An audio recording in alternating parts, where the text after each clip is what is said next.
এবার আসেন দ্বিগু সমাসে। তো কোনো সমাসের প্রথমে যদি একটা সংখ্যা দেখেন তখন সেটা দ্বিগু সমাস। তাহলে এই উদাহরণগুলো সবই দ্বিগু সমাস। প্রথমে দেখেন কোনো না কোনোভাবে একটা সংখ্যা আছে। তবে দ্বিগু সমাসের সাথে সংখ্যাবাচক বহুব্রীর একটা নিবিড় সম্পর্ক আছে, কারণ সংখ্যাবাচক বহুব্রী সমাসেরও প্রথমে একটা সংখ্যা থাকে। আর সেজন্য দ্বিগু এবং সংখ্যাবাচক বহুব্রী সমাস আমরা একসাথে শিখব। এখান থেকে প্রথম দুটো উদাহরণ আবার নিলাম, খেয়াল করেন ওই দুটো উদাহরণ। 13 নদী। আচ্ছা, 13 নদী বলতে আলাদা আলাদা 13টা নদীকে বোঝাচ্ছে, কিন্তু 13 বছরে আলাদা আলাদা 13টা বছরকে কি বোঝাচ্ছে? না, একজন ব্যক্তিকে বোঝাচ্ছে।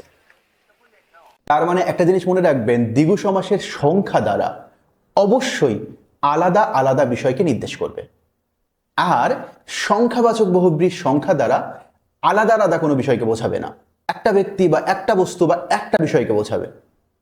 ত্রিফলা, 3টা ফল, হরিতকি, বহেরা, আমলকিকে বোঝায়, কিন্তু দোতারা এটাকে আলাদা দুটো তারাকে বোঝায়, একটা বস্তু বাদ্যযন্ত্রকে বোঝায়। তার মানে ত্রিফলা এটা হবে দ্বিগু সমাস, আর দোতারা এটা হবে সংখ্যাবাচক বহুব্রী। ষড়ঋতু, ষড়ানন। ষড়ঋতু বলতে আলাদা আলাদা 6টা ঋতুকে বোঝাচ্ছে। ষড়ানন বলতে আলাদা আলাদা আনন বা চোখকে বোঝাচ্ছে না, একজন ব্যক্তি কার্তিককে বোঝাচ্ছে। তার মানে ষড়ঋতু এটা দ্বিগু সমাস, ষড়ানন এটা সংখ্যাবাচক বহুব্রী। তো সিম্পলি দ্বিগু সমাসে আলাদা আলাদাভাবে কোনো ব্যক্তি, বস্তু বা বিষয়কে বোঝাবে, আর সংখ্যাবাচক বহুব্রীতে একটা ব্যক্তি, বস্তু, বিষয়কে বোঝাবে। স্ক্রিনের এপাশের উদাহরণগুলো আবারও খেয়াল করেন, একটু মনোযোগ দিয়ে দেখেন, সবগুলোই কিন্তু আলাদা আলাদা বিষয়কে নির্দেশ করছে। আবার এদিকের উদাহরণগুলো দেখেন, সবগুলো কিন্তু একটা ব্যক্তি, বস্তু বা বিষয়কে নির্দেশ করছে। সুতরাং এপাশের গুলো দ্বিগু সমাস, এপাশের গুলো সংখ্যাবাচক বহুব্রী সমাস।